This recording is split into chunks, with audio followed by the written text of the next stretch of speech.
Have you ever felt like no matter how much healing work you do, you're still stuck in survival mode? Like your body just won't let go of the past. It's not in your head, it's in your nervous system. In today's episode, I'm sitting down with Dr. Satya, a leading expert in the neurobiology of trauma, to unpack how stress rewires your body and, more importantly, how to reclaim your peace. If you're ready to shift from surviving to thriving, this conversation is for you. Hit that subscribe button and let's dive in. This is Mamahood After Trauma. Hey there, Mama. Before we dive in, I want to remind you to grab your Unlocking Peace Guide, a free resource designed to help you start creating calm, reclaim your peace, and manage your triggers with ease. Head over to my website, the link is in the show notes, to download it now. Welcome to this episode of the Mamahood After Trauma podcast. I am so excited that you have taken some time out of your busy mama schedule to tune in and listen. Today, we are blessed to be joined by Dr. Satya. Welcome. Thank you so much. I'm happy to be here, Emily. Yeah, so Dr. Satya is a leading expert in the neurobiology of stress and the innovator behind the Neural Vascular Flow Method. I apologize if I mispronounced that. That's all right. and non-invasive approach to healing chronic conditions by addressing nervous system dysregulation. This is something I love to talk about. Nervous system dysregulation is something that childhood trauma survivors are faced with, even if they aren't aware of it. Yeah, absolutely. So what got you into this space? What Well, what yeah, attracted you to work in this space? well, it's interesting. I chose working with pregnant women and children as my specialty, and trauma really chose me, as happens, as for so many of us in this space. It comes from deeply personal experience, and um, I had a great family as a kid, but I had a pretty bad car accident when I was 7, actually. And my dad is a chiropractor, and my mom is a craniosacral therapist and yoga teacher. And so I had excellent care. I mean, we didn't think that, didn't think much of it other than, I mean, I did have a couple herniated discs in my neck, actually, and one in my low back from this accident at only 7 years old, but I had really great care. But when I was 16, I collapsed. I had what was called a drop attack and was told by doctors that I had the worst case of adrenal fatigue they'd ever seen, and at the youngest age. Wow. And they said, you just need to do less extracurriculars. I'm like the oldest of 6 kids, typical, like overachieving, do all the things kid. And I started getting headaches and dizziness and nausea, and like I always needed to sit in the front seat. I had a lot of sensory sensitivities. And even before that, actually, I was talking to my dad about this recently. We didn't think I had lasting impacts from that injury when I was young, except he said, actually, you were more sensitive than your siblings, more quick to anger, more reactive. Mm-hmm. And like one, he said, honestly, we thought it was your personality, that you were just like kind of a controlling kid. Like you always wanted to control your environment, control where you sat in the car, control like all the things. And getting older, it wasn't actually until I was 26 when my health started declining pretty dramatically when I was Mhm. 16. And I had had a fender bender at 5 miles an hour, small. Um, but we realize now that I actually had my brain got herniated out of my skull in that car accident when I was 7. Oh my. And nobody knew until I was 26. So for almost 20 years, I my health was getting mysterious chronic pain, neurological symptoms. In my early 20s, it's gonna make me cry. My early 20s, we didn't think I was gonna survive. Wow. And nobody knew what was wrong.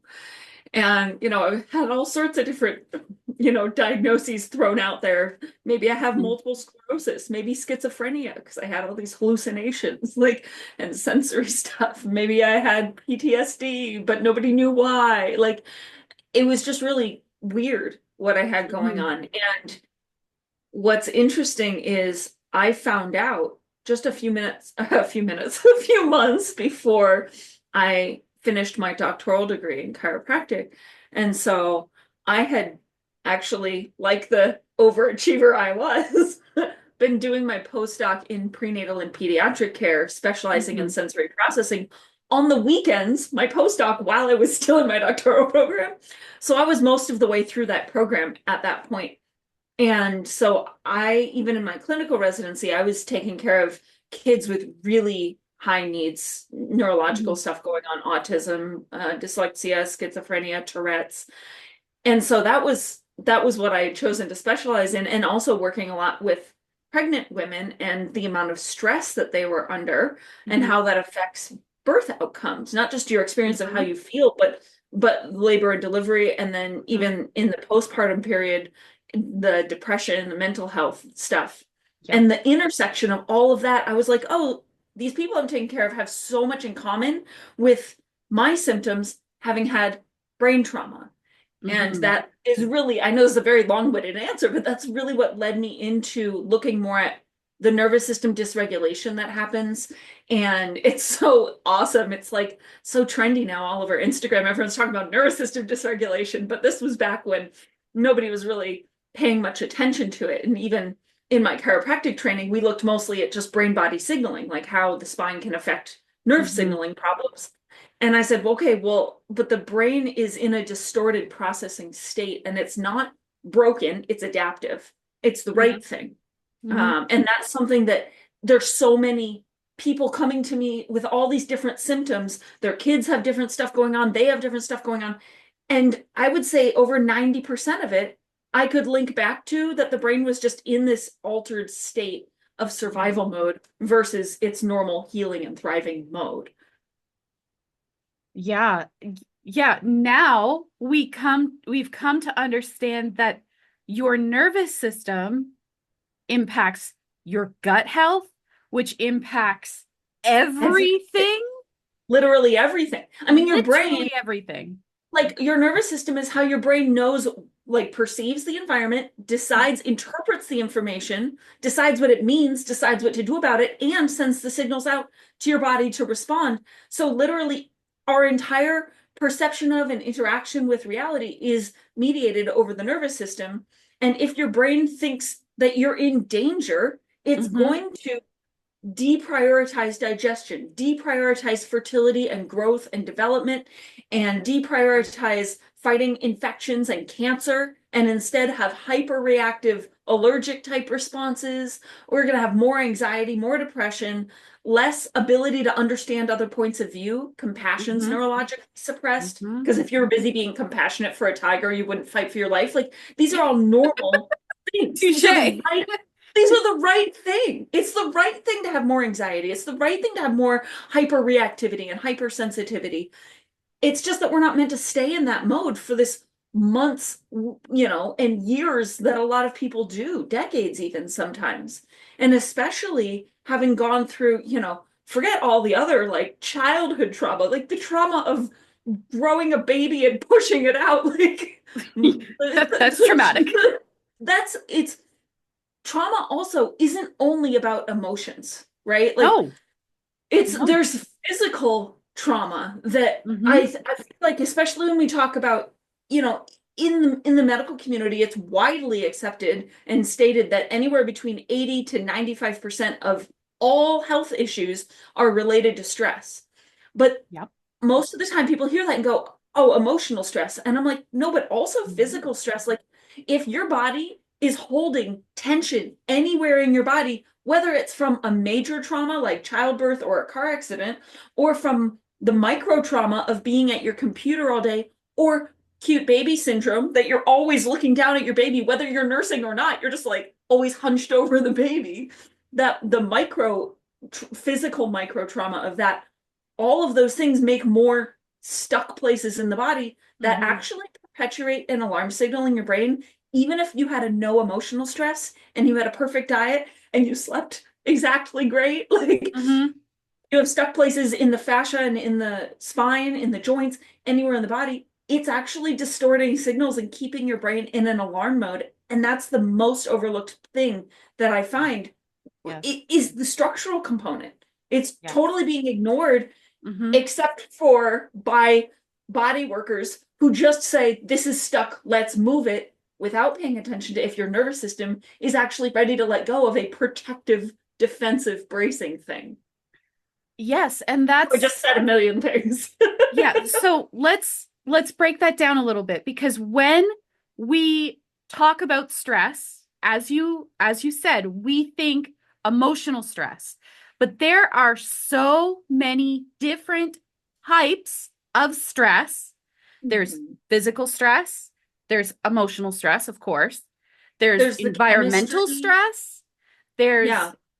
There's our um, structural stress. structural stress, There's like energetic, like EMF stress, being like our yeah, cell phones, Bluetooth. Like there's just a lot of the nervous system is electrical signals, like electromagnetic fields do affect us. So there's that stress as well. Yeah, there's a lot of yeah. stressors, not to like be all doom and gloom about it, right? Because the goal, I don't think that I should have to, like doctors told me when I was young, they said the solution is do less stuff. It's I don't like not that. I about don't that. want to just live in a bubble and try. And what Yeah. am I going to do? Tell a new mom, like, no, you need your sleep. Don't wake up to feed your baby in the night. Like, that's stupid, you Well, it's know? not And so practical either. Like it's that baby not. needs you. Yeah.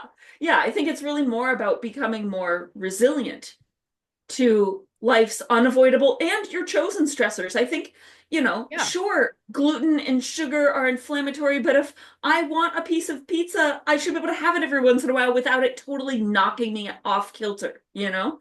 And so exactly. it's really Exactly. about building greater resilience.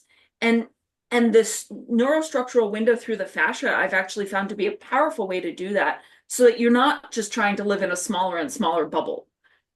Well, yeah, I mean, you need I have found that in order to recover and nurture your nervous system, you need to become more aware of what your nervous system is doing and how it's communicating with you because it communicates with you all the time, just not in plain Yep. English.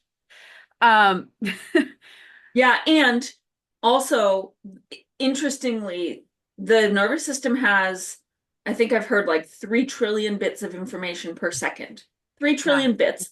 And we're conscious of about 50 bits per second. Still a lot, like the temperature, the Mhm. light, the sound, like there, but 50 out of 3 trillion, we're not conscious of most of what's happening in the nervous system, but we are conscious of some, and we can turn our attention inwards and pay more attention to I call it somatic tuning, being able to actually Yeah. notice when your body is crying for help. And if there's a quote I love, it's something like, if you learn to listen to your body when it whispers, you won't have to hear it scream. Oh, wow. I love that. It makes me Because cry every time. I'm like, because ooh.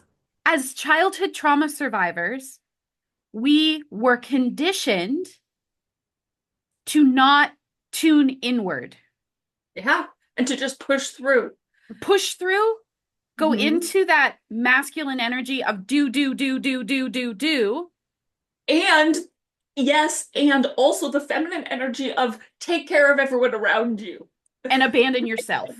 and abandoning yourself. Like your needs come last. That's selfish. And what you really Yes. need to do is you need to take care of your younger siblings, you need to take care of your spouse, you need to take care of your children. And it just continues that there's so much pressure put, especially on moms Yeah. and caregivers in general to care for others at the expense of ourselves and to run ourselves into the ground. And it's crazy. I mean, it's like you need what is it? I heard another quote recently I really liked by another doctor who talks about trauma, and he was saying that symptoms um become boundaries that you didn't set. They Oh, become the boundary for you. That wow. it's like, oh, now I have an excuse to say I can't go to that birthday party. My Crohn's is flaring up or whatever. Like, we end up with symptoms because our body is having to be the boundary. That's a writer downer. I know I wrote it down too. It's so Symptoms good. become The boundaries the you haven't set for boundaries. yourself. Oh man, that is gold. Boundaries you haven't set. And I want to be really clear, like that's not a bad thing. No. That's something to be grateful for and honor the intelligence and wisdom of my body Hmm. to give me the boundaries. And I can, oh my, there's so many quotes that come to my head, but there's another one that's like pain pushes you until vision pulls you. And Hmm. there's something in that where it's like I can choose, the more I choose to prioritize caring for myself, the less suffering I can influence having. Hmm. And at the same time, also, like I say, in the same breath, we have this, like, in Western society, real difficulty with suffering. And this is just my personal spirit belief, but I think that when I've had suffering, it's resulted in major growth and learning opportunities. And so my goal is not to never feel pain. It's Hmm. just to pay closer attention when that is happening because pain is information. And Pain can symptoms be are, an educator. yeah, Pain can be an educator. You can learn from pain. it is. It really, really is. And I think it's important to sit with it. A lot of times, having had chronic pain, like we have this tendency to want to brace away from it and numb it and get rid of it. Hmm. And pain's just a messenger. It's not, Yeah. if you're just doing something to try to get rid of the pain, that's kind of like taking the battery out of a fire alarm and walking away. You know, it's like let's figure out where the fire is, and that's this whole shift that we've been having towards looking at root cause, which Yeah. is really cool. Like it's such an amazing moment in time, actually, right now in terms of healing, and the conversations that are being had. It's really, really cool. Yeah. Yeah, it is. So let's turn our focus now to give our listeners some some the words are failing me right now, Some but skills. some skills, some Yeah. tools that they can Yeah. walk away with and use today. Absolutely. So it's really interesting and I'll be brief because I know I want to share the things, but a little bit of frame of reference. When I first started clinical practice, I had a lot of chronic fatigue and muscle weakness. So I didn't have the energy to go and like exercise a bunch, which, Hmm. we've heard like exercise fights depression, right? But first of all, if you are exhausted or if you're busy taking care of other people, like your lifestyle, you just don't have a lot of time, that's not going to work well. And also, a lot of exercise sends both healthy signals and alarm signals from the joints that are stuck, the stuck fascia, the stuck places in the Hmm. body. And so I actually developed a series of exercises that send only healthy movement signals to the brain and published some really cool research. I don't know, 2019 maybe, where we showed an 80% improvement in quality of life metrics, including sleep, anxiety, cognitive function, social engagement, and pain by Wow. doing these for less than 10 minutes a day. Wow. Yeah, super short.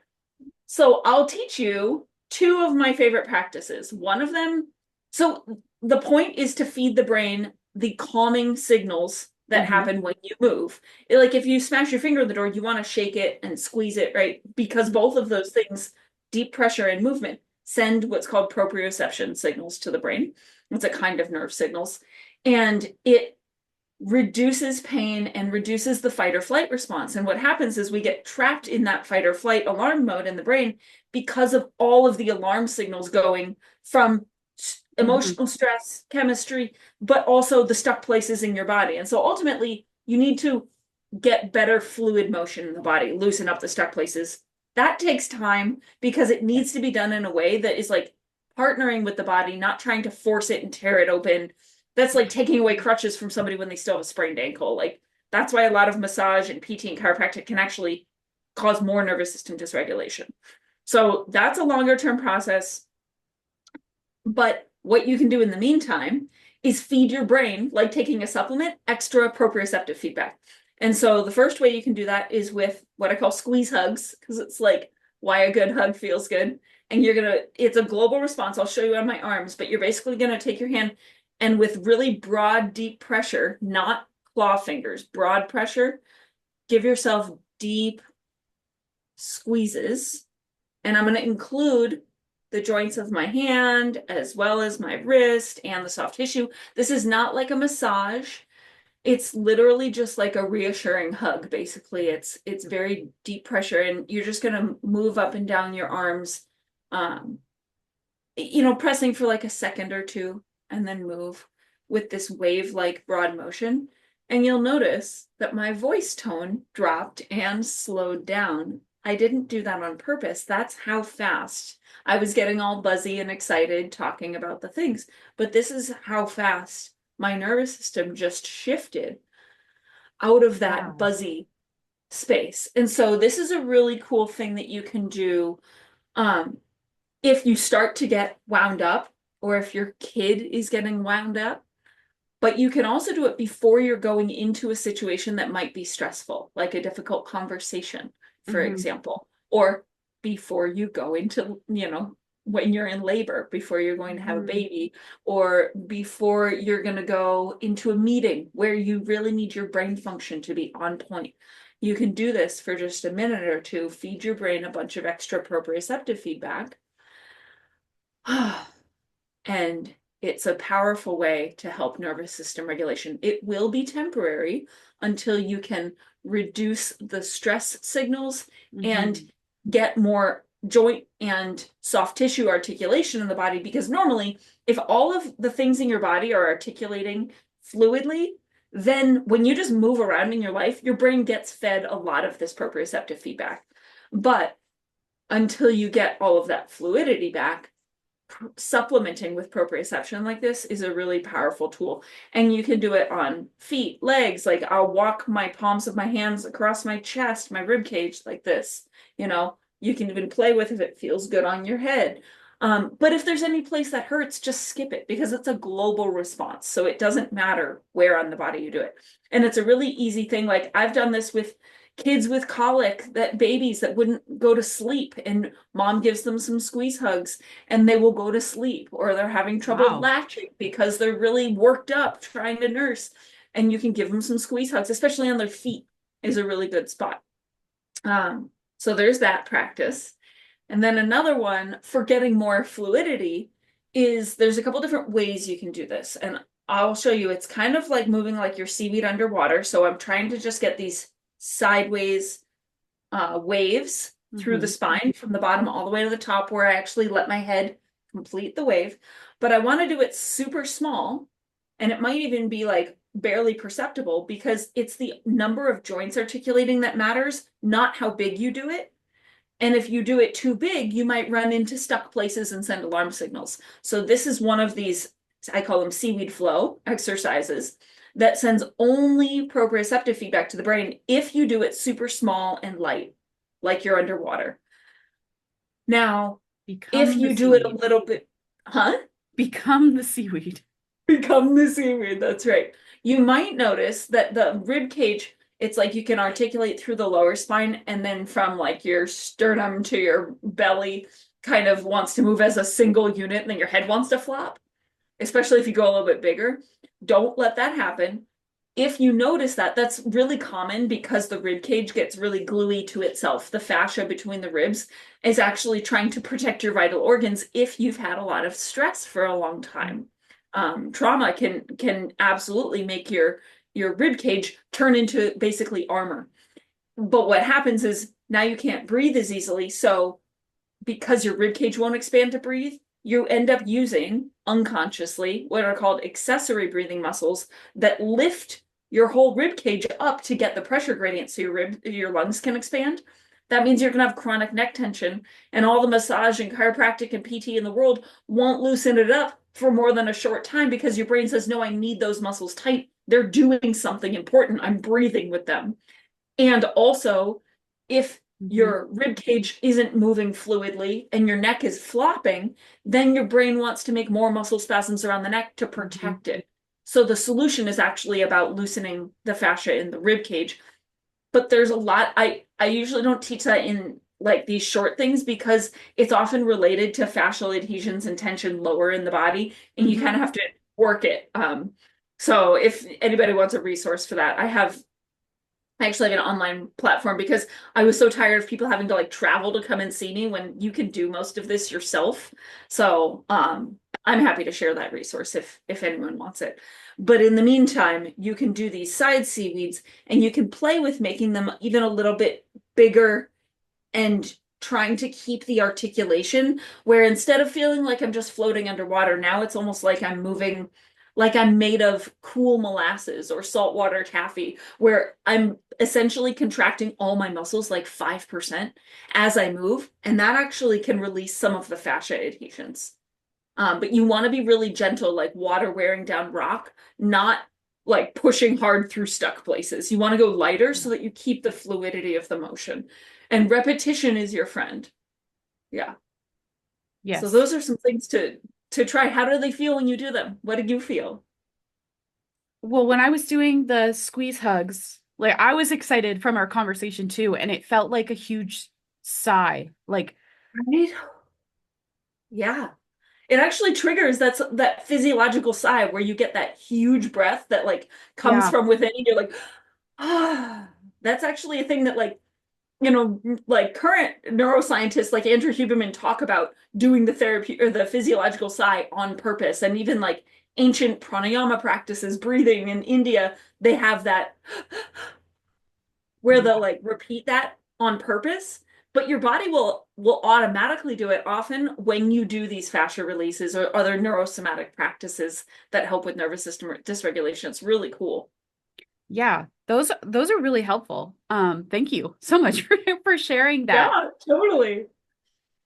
Yeah, I'm happy to share. That's my whole point is like there's so much that we can do for ourselves, and so many doctors are like in their white coat on their high horse that they know better. But I always tell my patients, like, I'm sensitive. I'm like the princess and the pea. I can feel things, but like you're in Mhm. your body.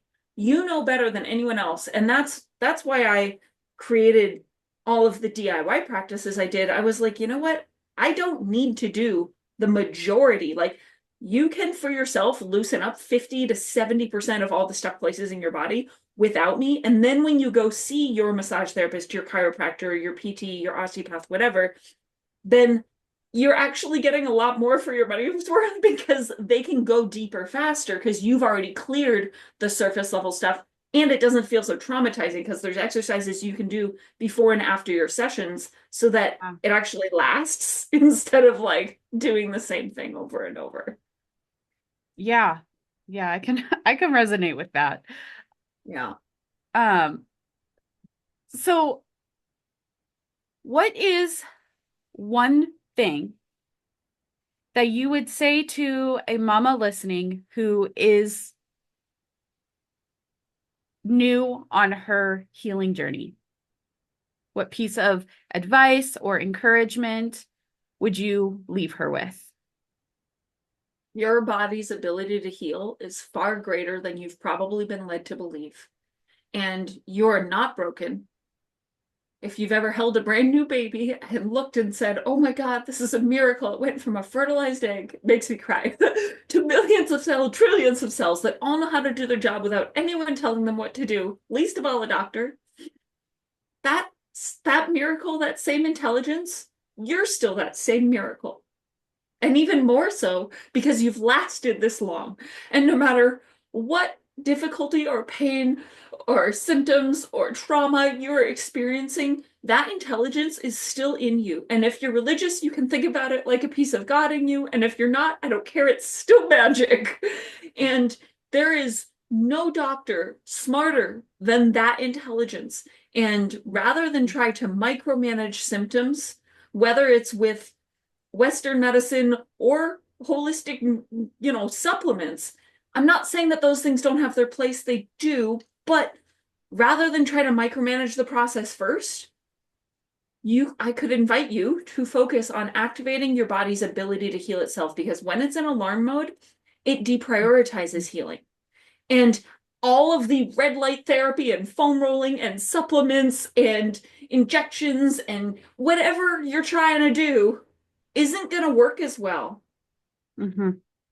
if your system is in alarm mode, which is not receptive to change anyway. So I just really encourage you to focus on looking at, how can I get my body, why is my body not healing itself right now? Why is it not regulating itself? And how can I get it back to that state of being? And the neurofascial interface is a really powerful window into that. It is not the entirety of it, but it's the missing piece for a lot of people. Yes. Yes, yes, yes. Thank you so much for joining me today, Dr. Satya. It was a stellar conversation. So thank you, thank you, thank you. You're And I think this is probably just the beginning of our work together, because I just admire what you're doing and resonate so much with it. So thank you, thank you, thank you. I really appreciate that. And I think it's such a powerful conversation that you're having around trauma and mamahood. And it's really wonderful to see you pulling together so many incredible resources for people. I think, that's what we're all here walking each other home, right? It's Yeah. like we're having this, I think that we're all spirits having a human experience, and it's messy, and it's much easier to do together, and healing It is. happens in community a lot of the time. And there's definitely a piece about personal responsibility, and it's like Mhm. nobody can do your work for you. No. But also the people who are the most resilient, it's not about what happened to you, it's about the resources you have to thrive, and the community that you have to lean into, and standing on the shoulders of the giants who've come before. So I hope that, in the words of the poet Rupi Kaur, I hope I've made this mountain taller so you could see a little farther today. Thanks for listening to Mamahood After Trauma. If today's episode resonated with you, make sure to grab your Unlocking Peace guide from the link in the show notes to start your healing journey with practical tools. Remember, Mama, you're not alone in this. Together, we're mending the past so mamas can mama in peace. See you next time.